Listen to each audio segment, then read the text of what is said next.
And when was this disproven? I don't know. You'll have to go check all that out, but it was disproven early, so Bravo can do their due diligence. Hi everyone, this is Sam P. Welcome back to my channel, and today we're going to do a quick review recap of Housewives of Beverly Hills episode 1. Basically, we're going to focus today on the main point. So the show starts with footage of Dorit's house whenever the attacker came into a house. So yes, people got into a house to steal things, and they succeeded to steal from her. And I mean, it was crazy. It was very traumatic, and we're going to talk about that in detail a little bit later. The next scene, we see all the ladies. 3 days earlier, we see all the ladies vacation, whatever they're doing. Kyle is with Portia. Portia is so grown. She looks like so big and beautiful.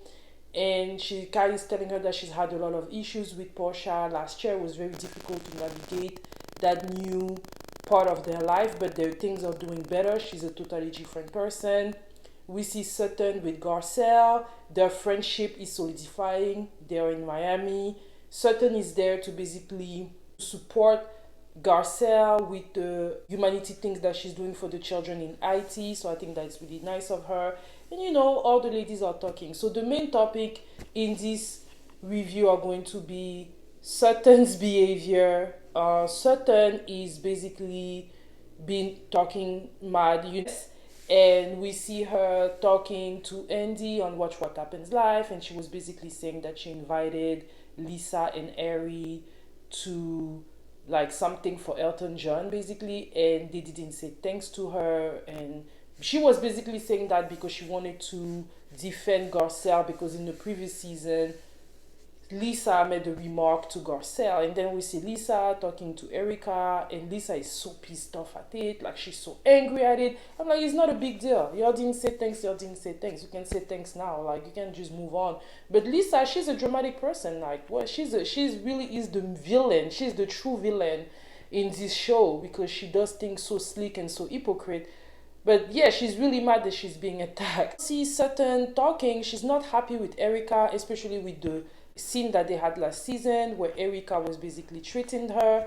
And in another scene, we see Garcelle with Erika and they're working out. And Garcelle is telling Erika that she's gonna have to apologize to Sutton because of the way she's treating her. And Erika is like, no, basically saying no. Then they talk about the whole $20 million in an LLC. Erika is saying that the 20 million was never in the LLC. She never stole it. And it was even said that it wasn't true in the news. And Garcelle is like, okay, but she doesn't remember any news saying that that was not true. Like, no news said it wasn't true.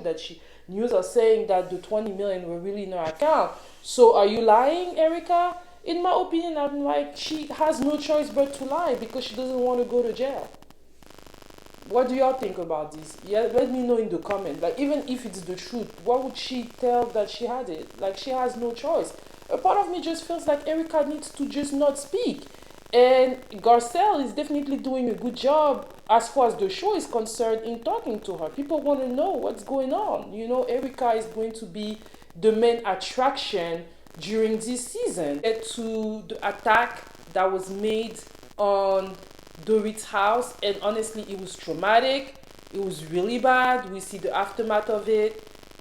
We see the Kyle crying, and Kyle is meeting with Sutton at some point, and Sutton was talking about, yeah, you know, everybody is traumatized, everybody has their stuff to do, and I also have to do some stuff with some business that's traumatizing me. And Kyle is like, that is not the same thing. And then she's like, sorry, I wasn't held at gunpoint. And I'm like, yeah, like that lady almost died. Like, Dorit could have died, and you're like here focused about your business. For once, I actually agreed with Kyle on that. Dorit sometimes, you know, she's just in her head, like she's losing the whole southern charm that she's supposed to have, you know. I mean, Dorit is good for TV, not Dorit, Sutton is good for TV. Like, one thing about it is that in real life, I don't know if I would be able to deal with her, but for TV, she is hilarious. To be honest with you all, this episode was, the way it's being filmed I think that what I'm going to do is that I'm going to focus on the main facts of the show.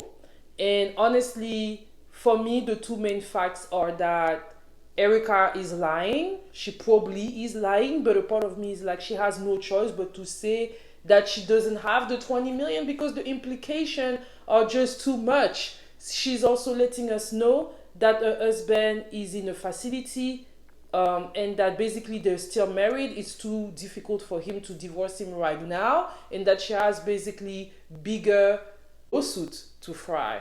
At the beginning of every season, I always felt like Sutton is kind of like acting weird. Let me all know if what you think. I like Sutton, but every last season, same thing with Crystal. I felt like it was a little weird. But I like her friendship with Garcelle, and I think it's a genuine one. And I know that Garcelle is going to have her back.